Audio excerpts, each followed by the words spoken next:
So, good morning po sa lahat, no? This vlog is brought to you by our Kanative Chicken. So, mga Kanative is kakatapos ko lang po magpakain ng mga manok. Ayan.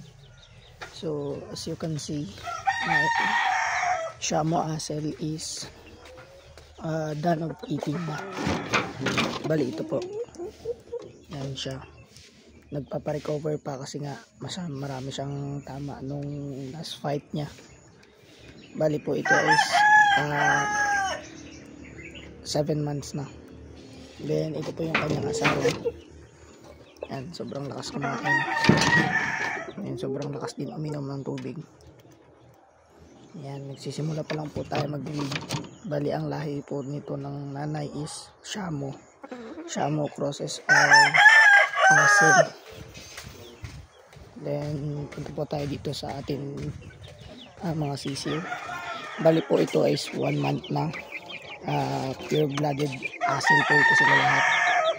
Yan, Asel by pure po yan sila. Binili ko po ng 800 pesos. Tapos ito rin po is crosses with the Shamo Asel. Yan, save lang po sila ng month nito. Mag 1 month lang din po. Sobrang mga malalaki na kahit 1 month pa lang. Bumili po tayo ng materials sa hindi kilalang breeder, pero quality din pagdating sa mga cockfighting sa Naked Hill Chicken. Yan, kilala din sila, pero ito po mga native na to. Yan, mga native na to. Mga ano na to sila, mga chicken lang na kakatay-katayin. Tapos yung mga puti, yan na po yung mga broiler.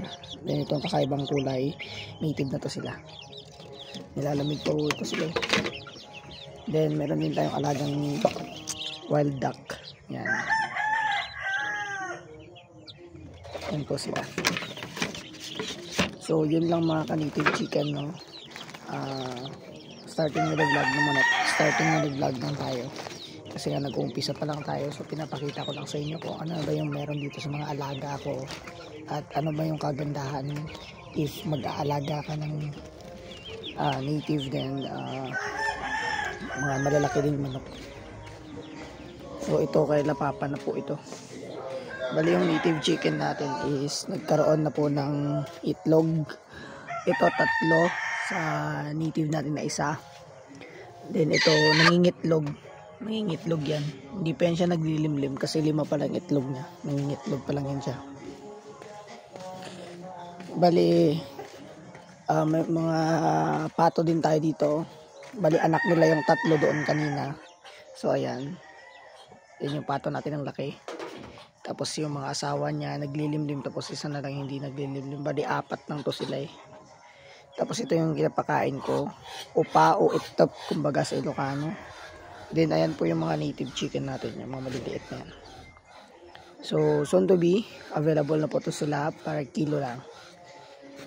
I hope na magkaroon tayo ng sarili nating mga manukan na nagbebenta ho ng mga quality native chicken. So yun lang. Thank you for watching and please subscribe. Thank you.